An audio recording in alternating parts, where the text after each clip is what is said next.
being said, we've got some of the info here and looking over it. I mean, Lampard's got to be the best for Well, bringing in academy products. For playing youth players and bringing them in, establishing them, giving them their first team call up, Lampard, out of these four managers we've had since 2016 season, so we've had Conte, Sarri, Lampard, and Tuchel.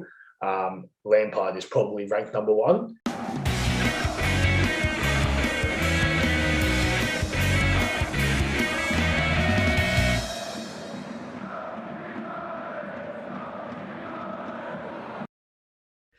Hello, everybody. Welcome to another Secure the Bag OT. Today, we're taking a little, sidestep away from contemporary events to talk about the performance of Chelsea's youth academy. So, for this, we'll be looking no further back than Antonio Conte's management in 16 to 18 and going on from there to now, and talking about all the players that have come through the academy, transferred out or kept on as loanees or brought into the first team. Matt, 2021-22. I don't think, did we expect to see a lot of Chelsea Academy graduates really establish themselves like this? I got to be honest. None of them stood out. We expected there to be a few Chelsea Academy graduates, a few Chelsea Academy players, but I don't think we really had that much high hopes on that. And we didn't have high hopes for most of them, I don't believe. Me personally, the biggest guy that was on this list was probably Billy Gilmour, with the most exposure. Like Tino Livramento, Broja, Connor Gallagher, Tariq Lamptey. He's on loan to Brighton. I think Brighton might have actually bought him, or they're interested in buying him. But he's a Chelsea team graduate. Marc Guéhi as well.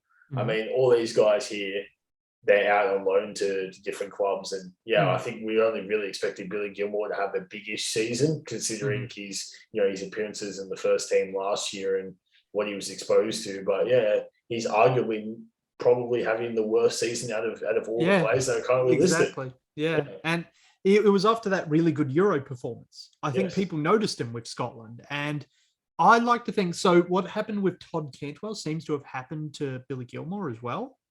Like, Todd Cantwell was thrown into the under-23s, training, but because, I don't know, Daniel Farke was like, you talking to my wife? And, just threw him into the under-23s training. And, I don't know what Billy Gilmour did to deserve that kind of treatment under Farke and Dean Smith, but he's had a nightmare.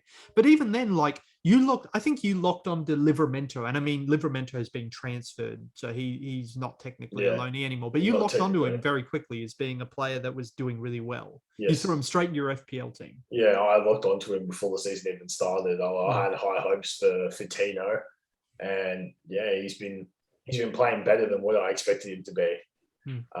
As that right back at Southampton. Obviously, he hasn't played the last few games with injury, but the start of the season and the way the season's been progressing, he's been a good solid right back for them. Managed to gel the back line together, managed to gel the Southampton back line together, and he's had his hand in producing a couple assists or a couple goals in games as well. So, he's not been a bad signing for Southampton. No, not at all. He was a solid 6 points every week on FPL before the postponements. And he was very cheap as well. What was it, 1.5 million? Something like that? He was four. It was 4 million, which is, I think, the lowest for a defender. Yeah, he was the lowest amount you could get as a defender. Yeah, he was very good player. And I mean, everyone knows about Connor Gallagher. He's had an insane season with Crystal Palace under Patrick Vieira, who's unlocked something in him. But I'd like to focus on the other Chelsea loanee at Crystal Palace, who honestly went under the radar for me. Yeah, good. He's a starter. He starts in that back line. He's been very good. He's a very consistent centre back for Palace. Now, I know most people when they see that Crystal Palace lineup and they think of Chelsea, they go straight to Connor Gallagher. And I don't know if it was you or Anthony or one of the other guys we were talking to in our football group, but at the start of the year, I don't think one of you knew that Guéhi was a Chelsea academy I wouldn't have player. known. I don't think I would have known. Yeah. And I was like, oh, peasants. But no, he's he's been another good defensive signing, like Tino to Southampton. Obviously, Gue's on loan to Palace, not transferred over, but he's still been a solid defender for them. He's been able to gel with whoever he's paired with now, the centre back role, and he's really held that defensive lineup well. For I think he's 20, I believe. Yeah, he's a young off the top of bloke. my head, I think out of this lot, I think Brodger's a little older, but the rest of them are younger. I think Gue's born in 2000, I think, or 2001. So I think he's about 20-ish. So yeah, he's done very well for a guy that young, being put into a team like Crystal Palace, who have probably had not the best defense and not the best attack in the previous years. Yeah. And it's been, I mean, Tim Cahill was back there for Crystal Palace like not that long ago. Like, they haven't had great defenders in the past. No. But so great from both of those Crystal Palace Chelsea graduates on loan there. I will give credit and a shout out to Brozier, 5 goals in, I think, 17 appearances, which almost a goal every 3 games, which was his same record at his previous club, Vitesse. Incredible. I think he's another one that fell under the radar. I thought Southampton were in trouble in both defense and attack. And then when Livramento came in and I saw what he was doing, I was going, well, the defense is fixed. They've recovered from losing Vestergaard. But I didn't expect a play like Brozier to pop up. Neither did I as well. I didn't expect to see him perform as well as he has been doing with Southampton. But honestly, it's been a pleasant surprise this season. And I hope he continues to play like he's been playing or improve further. And I mean, just look at that. Southampton, two Chelsea Academy graduates, a defender and attacker, been doing decently well this season. Crystal Palace, 2 Chelsea Academy graduates, a defender and a midfielder, and they've been doing decently well this season. But they're not like they're in relegation battles. They're mid-table teams, or at least in that bottom 10 teams, that bottom 5 teams, I would say, from 10 to 15. So they're not doing too bad for young guys getting put out to lesser teams in the Premier League. Although there is one player I would like to highlight as well, and that's the Brighton right back. He's a Chelsea Academy player as well. Tariq Lamptey. He has been a very good right back for Brighton, and not just his defense, but his attack as well. What he brings to that attacking prowess of Brighton's team, his pace and his ability to cross and shoot is something that it's like he's sort of like the same mold as Reece James, except he's a bit smaller, but he's quicker. Yeah, he could have gotten into the England team to the Euro. Like he was around that discussion. But there's no doubt, great player. So focusing on the ones that are on loan, so excluding Timo Livramento, I want you to rank. So we've got Gueye, Tariq Lamptey, Connor Gallagher, Armando Brozier, and Billy Gilmour. So out of those, what is that? 1, 2, 3, 4, 5. What would you rank out of rank them in order from worst to best? In those 5, as in the terms of their performances so far this season. This season? Yeah, just this season. Or Billy Gilmour has to be the worst one so far. Reasonable. Yeah. I'd say after that, I'd say Gueye and Tariq Lamptey would be on the same level because they're both played around the same standard this year. I think Tariq Lamptey might have a little bit of an edge over Gueye, considering what he brings to the attack as well. But Gueye can also bring forward some attacking play. He's good in corners as well, so that's another bonus for him. But I think they're around the same level, and then Brozier and Connor Gallagher are around the same level. But I do think Brozier, being an unexpected surprise, might have a slight edge on Connor Gallagher at the moment. Okay. Yeah. Reasonable. Okay. I mean, you can't really, it's something that you can't really compare Brozier and Gallagher to Lamptey and Gueye just because of differences in positions, being defense and attacking players. So that's why I didn't when I said it, I didn't want it to be like, oh, Gueye and Lamptey are worse. No, it's rough. It's definitely a massive drop off from 5 to 4. Yeah. Like 4 and 3 are playing well. I would probably go Connor Gallagher first, because I think he's been incredible. Like the brace against West Ham. Oh Jesus, that was the goal he scored against us to draw 2-2 was quite that was unfortunate. But he's a very good player, and they miss him when he's not playing. So that being said, though, I mean, Chelsea have had incredible academy products in the past, but most of the time, like these players, they are thrown out on loan. Like I can think of a couple of the players that we've seen sent out on loan to have good seasons like this, like Tammy Abraham in the Championship. Yeah, was one example. Yeah. He was also at Swansea, but less good. Yeah, Swansea and Villa. Yeah. So at Villa, good. Mason Mount in the Championship with Derby, great. I know Ruben Loftus-Cheek went on the loan, but those were mixed spells. I know Christensen went out on loan as well, but Zuma went out on loan to Everton. Yep, Zuma went out on. Yep. Reece James was out on loan as well. Just trying to think of who else was there. Trevor Chalobah had come out in this Nathan time period. Ake. We're talking about Nathan Ake. Like there are a lot of players who had decent seasons, and eventually some of them were signed by other clubs. But I think the problem is I see all these incredible players performing this year. And I know a lot of Chelsea fans, maybe you included, would look at some of those players and go, I would right now, if I had the option, immediately rip them out and put them in our team. Yeah. Which ones would those be, just for reference for people to know? Well, it's definitely got to be an attacking player. And that would either be Broja or Tammy Abraham, one of the two. Oh, I think if you could get him back, yeah. Yeah, I think we'd be happy with taking either one of them. But yeah, probably the more likely one we could bring back is Broja, because obviously Tammy Abraham's in Roma with Mourinho as his coach. Probably not going to come back, considering he's been doing decently well in Roma. Yeah. But yeah, I'd take Broja. The interesting thing about the Tammy Abraham one, and this has gone quiet for a little bit. So he's signed, but there's a buyback clause in his contract, which would be the way to bring him back. And I think it was kind of pricey though. It was. It's not a cheap one. Yeah, I think it was maybe been like 50 or something. Look, I remember when they transferred Tammy Abraham, and I think I remember saying to you and Anthony at the same time, and I was like, I don't think they've made the wrong decision. They shouldn't have transferred Tammy Abraham to get funds for Lukaku. And yeah, I guess I don't know if my views have been vindicated yet, considering Lukaku's performance and his views on being in England compared to being in Italy, but I guess we'll find out as the season goes on a bit more. Other than Tammy Abraham, there's probably only two other players I would bring back as a possibility.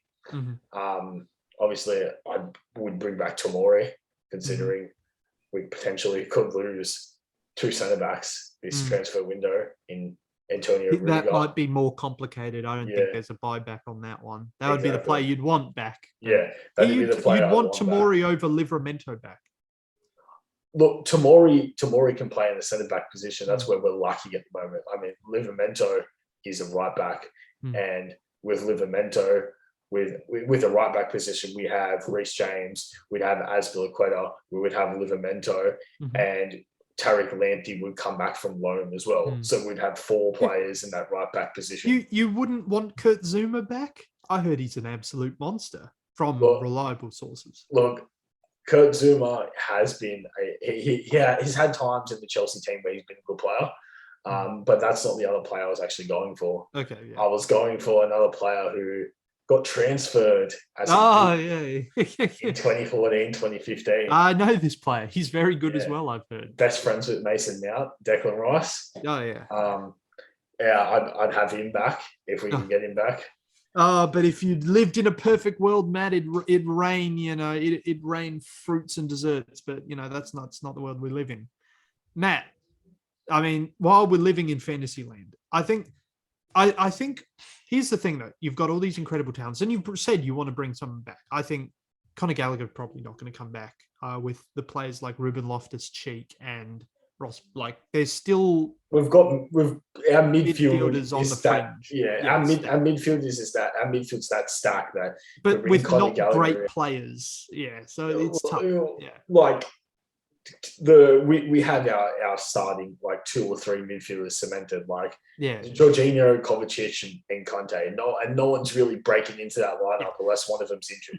Grab 20 million for Connor Gallagher, if not 25, and call it a good profit on an academy product.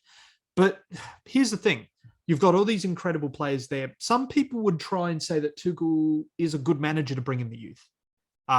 People would say, oh, but Trevor Chalobah's, come into his own and broken through under Tuchel. They're like, oh, Reece James and Mason Mount, Christensen, they're all, Chelsea academy products and playing in, Tuchel's team. Yeah, they'd say that, but they didn't break through under him. They did. Yes, that's what I was about to say. So Mason Mount, Reece James, and who was that one you mentioned? Christensen. Yeah.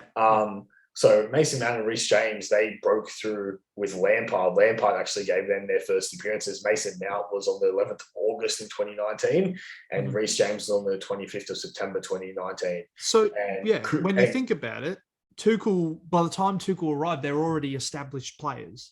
In the team. Well and truly, yes.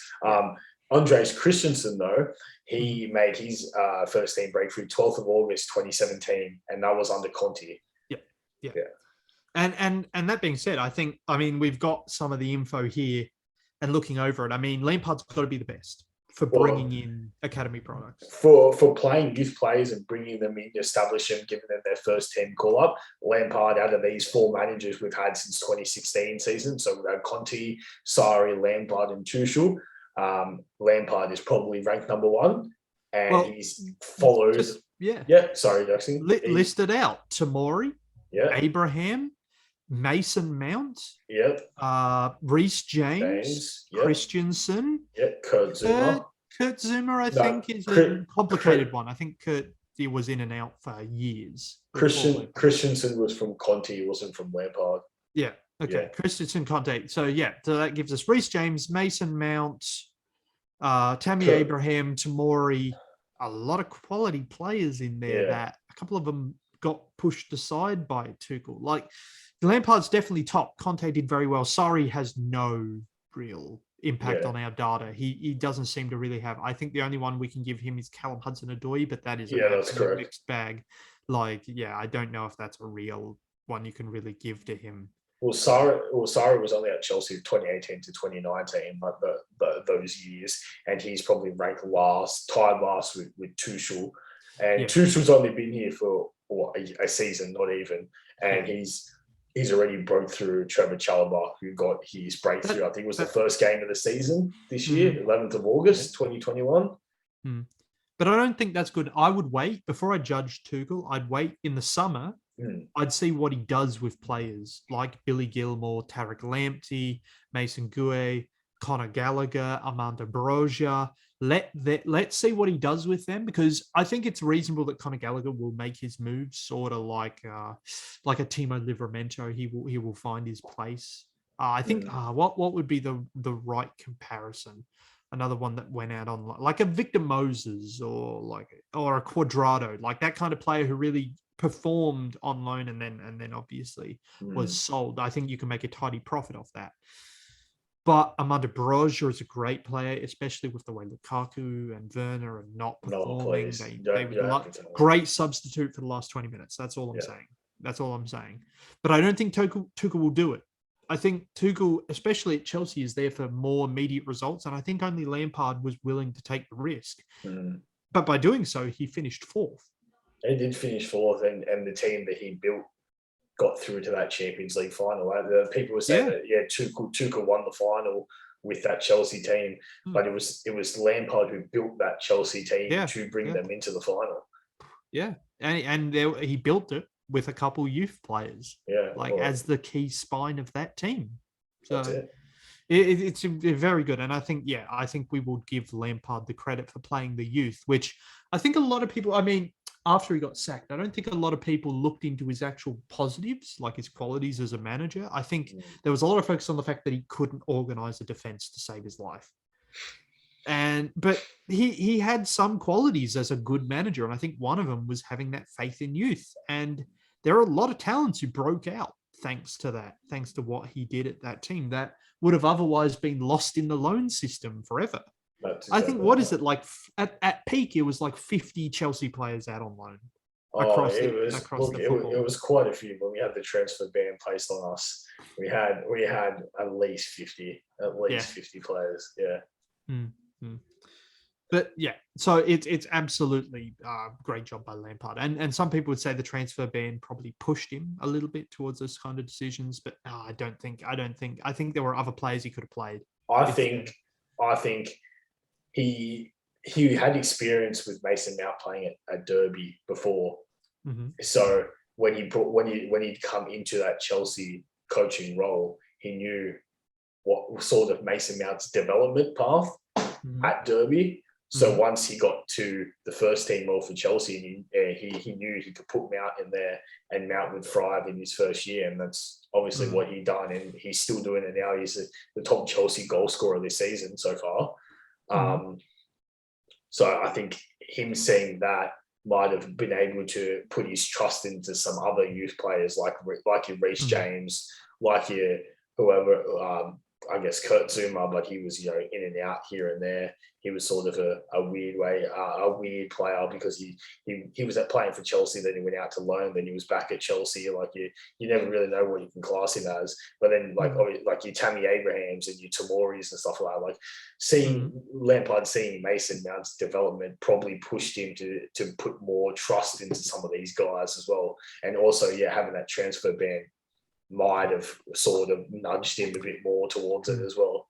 Yeah, absolutely. I agree. So that being said, so we're going to have to we'll be looking a little bit into the future now with the summer upcoming, and you will have Billy Gilmour, Broja, Gallagher, Lamptey, Gué back in the side, and you'll be deciding, do we send them back out on loan? Do we give them their chance here, or do we sell them?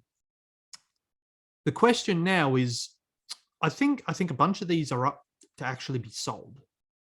And I know you didn't mention Tariq Lamptey, but I would want to see if I could bring Tariq Lamptey into the first team if I was Tuchel because of issues at that position. I mean, if you had the chance to, you would, considering the fact that, Reece James had his hamstring injury. He's been out for a while now. They've had to play Azpilicueta in that right wing back position. And, something you don't want to be playing. You don't want to really be playing Azpilicueta on the right wing back position, considering the pace of the game at the moment in the Premier League. And he's also a player that could leave in the summer as well. Yes, so you're going to be light on that position. So that being said, so the players that I would try and sell if I was Chelsea would be Gué, Connor Gallagher. Not Broja. I'm sticking to Billy Gilmour. I would sell. Yeah, I think. But the problem with Billy Gilmour, right? Maybe it's not. I mean, he's had a nightmare loan spell. You go, oh, we just chuck him. He's not going to develop. But here's the thing, right? Billy Gilmour could have an opportunity. You send him back on loan somewhere where it's not so much of a disaster. Yeah, political. Exactly. But Norwich were already screwed. It was a poor atmosphere for a kid trying to develop. So especially coming out of what he was going through with Scotland, all the credits. Yeah. And they're a ping pong team. They're just going to go up and down and up and down. So you send him to a more established team, a manager that's going to give him a go. And maybe the next summer round you can sell him at a decent, because I don't think nobody's going to pay much for Gilmour right now. Right. I don't think anyone. No. But Connor Gallagher and Gué, I think you could make a really good case that Crystal Palace will push to sign both of them.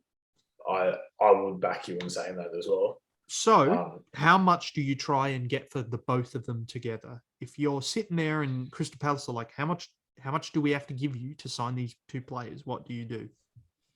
I'd say combined, probably 45 to 50. Oh, 44, wow, Jesus. Well, you think about it, you're saying if you get 20, 25 for Connor Gallagher and you get 15 to 20 for Gué. I guess it pushes, that's more like what? 40. Yeah. I'd be Connor Gallagher, absolutely. Well, I think you can make a really good case for him at least. Realistically, you'll probably get 37. You'll get about 20, 25 for Connor Gallagher, and the rest will go to Gué. Yeah. But Chelsea would try and push for a little bit more, knowing the club. Gouet, because of his low profile and not so much involvement in the goals, I think you can probably say 10 to 15 is more reasonable for him. You can, but looking from it from a Chelsea perspective, you look at it, like I said before, he was probably one of the cornerstones of that defensive line. Mm-hmm. So Crystal Palace are gonna want him back, and they're gonna need him back. So Chelsea might have a little bit of leeway to play here to be like, oh. So you really want him, eh? You really want him. It might not be the worst idea to make that sale for Connor Gallagher and actually send Gouet back on loan again for another season. Because if you give him 2 years, Crystal Palace might come to really rely on him as a centre-back. And I think his value will climb even further after 2 years there on loan. That's exactly right. Yeah. I mean, you can always put an obligation to buy, which could, push Crystal Palace to make a significant transfer fee for him in the deal. But Connor Gallagher at least 25. I think that's a reasonable. I'd pay 20 to 25 to have him at West Ham. I would absolutely. Of course you would. Of course you would. Put him up with Declan Rice, competition for Souček to kick Souček back into form. I'd take him in a heartbeat. Incredible. It's all right. We're willing to give you Ruben Loftus-Cheek as well. Oh, great. Fantastic. Yeah. Brilliant. Yeah, so I think on those is my Brozia's the one I would not sell. I don't know if I'd keep, like I said, the 20-minute sub, but I mean, it depends if Chelsea go and buy another attacker from elsewhere. And also, 5 goals in 17, it's good, but it's not super great. I'd like to see more from him over the second half of the season before I'd be in the position to make a choice if I was Tuchel. It's more than a $90 million striker signing. Yeah. It's definitely, yeah. Yeah. How many goals has Lukaku scored in the league for Chelsea? 3? It can't be 3. Let me have a quick look.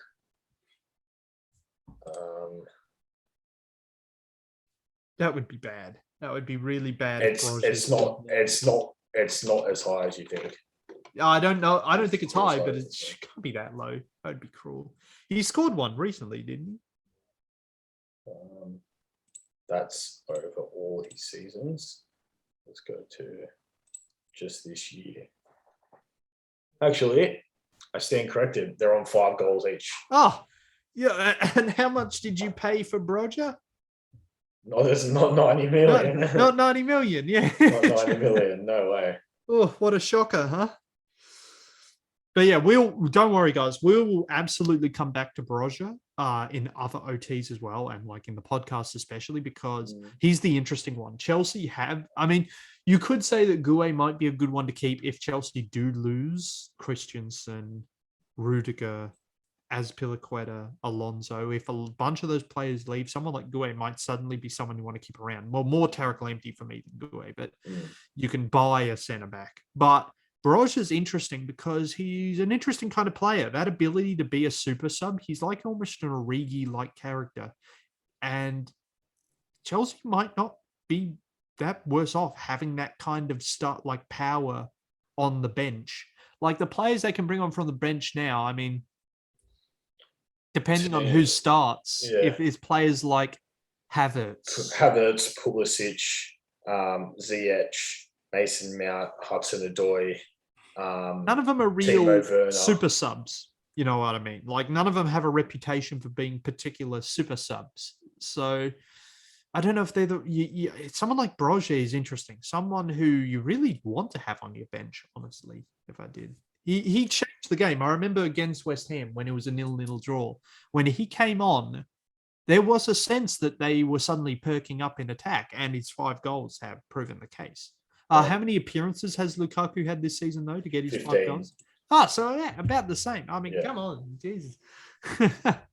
It's a poor start. It's a really poor start from the man. So with that being said, there's no doubt that the Brozier's a little more interesting, but Billy Gilmour as well, I would say, keep him. Put him out on loan again. Send him to maybe, wonder if someone like an Aston Villa would take him. Aston Villa could take him. I was going to say someone like Wolves or around that, around that caliber of team. Not Wolves. It'd be too high. It'd be too high. Yeah. Not Leeds? Wolves, but somewhere from 9th to 13th. A team around there. Everton would love players. Everton are terrible, and they'll take players on loan because they can't afford to pay for them. So that's reasonable then. All right, Everton it is. Yeah.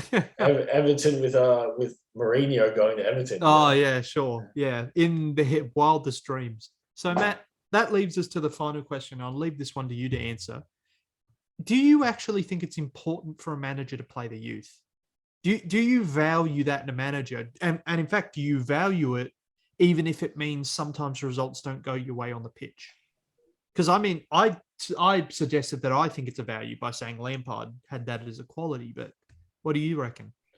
Look, well, this question is really a double-edged sword because it's more like, do you value your youth, your up-and-coming prospects, or do you value winning at the time? And sort of like, which one would you rather go for? And I guess in saying that, it is important for managers to play their youth players because they're the guys that you're going to be relying on 5-7 years down the track if they stay at your club, or if you bring them back from loan, if you end up signing like players from other clubs, say a West Ham or a Crystal Palace signs a Chelsea player from here, but they've had a couple first team starts before that. That's very beneficial for the youth player to actually get some minutes into the first team lineup. So I would say it is very important for managers to play their youth to get them that experience. But at the same time, you think to yourself, playing them might result in lesser results on the pitch. So it's really how you balance it. But I think managers playing youth players and them getting more experience outweighs sort of lesser results on the pitch. Okay. All right. Reasonable. All right, then. Okay, well, thank you for listening, everyone. That about wraps us up. So let us know your own opinions. No doubt you've heard ours, and we'll be talking more about these youth prospects as they continue to perform over the course of the season, or don't. That would also be up. Keep an eye out on our upcoming content. Expect some more game week previews to come up, and a new podcast in the beginning of next week.